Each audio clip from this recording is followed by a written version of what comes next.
to do.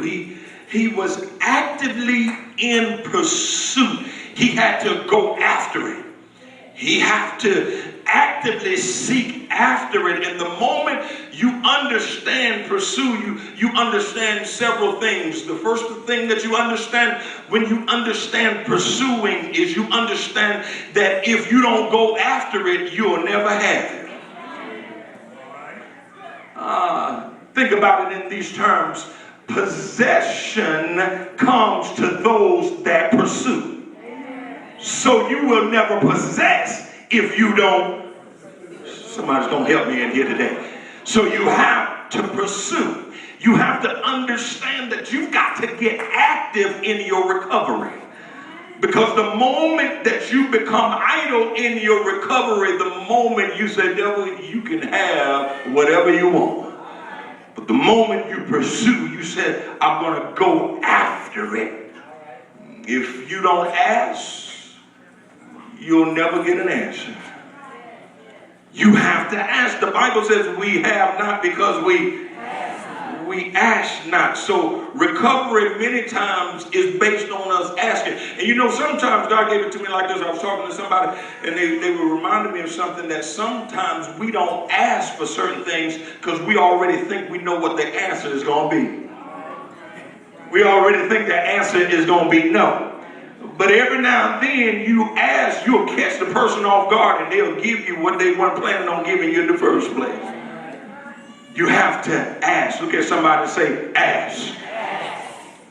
And the last thing I want you to see here, that you must understand that if you don't step forward, you'll always be in the same place.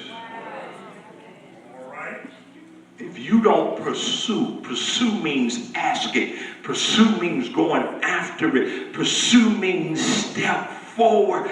And God sent me here this morning to remind you that if you're going to recover all, you've got to pursue it.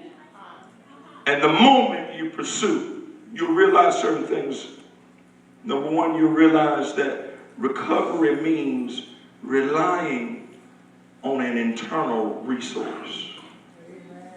It means relying on an internal resource. The Bible says about David, he says, David, he was distressed. And it makes sense. Sometimes we look at people and we don't always see what they're going through. And they're in a distressed situation and in distressed circumstances. But the Bible says he was distressed and he was sad, and his head had to have been hung down because he lost his honey, he lost his money, and he lost his children. And then the people that were around them, they spake of stoning him. What I want you to see is David had an internal resource because he had to rely on self-encouragement.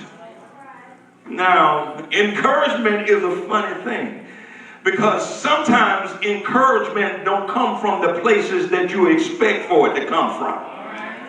Encouragement don't always come from the places you expect to find it.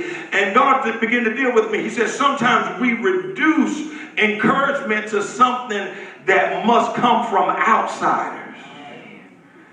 We reduce encouragement to coming from people that are standing on the sideline watching us. And because of this, when we don't get the encouragement that we think we ought to get from the places and the people that we think we ought to get it from, we draw the conclusion that whatever it is we're after and whatever it is we're purpose for, we can't do it. We draw the conclusion that we can't have it. We draw the conclusion it wasn't meant for us anyways. We draw the conclusion, just like the fox did that couldn't get the grapes, he said they're sour anyways.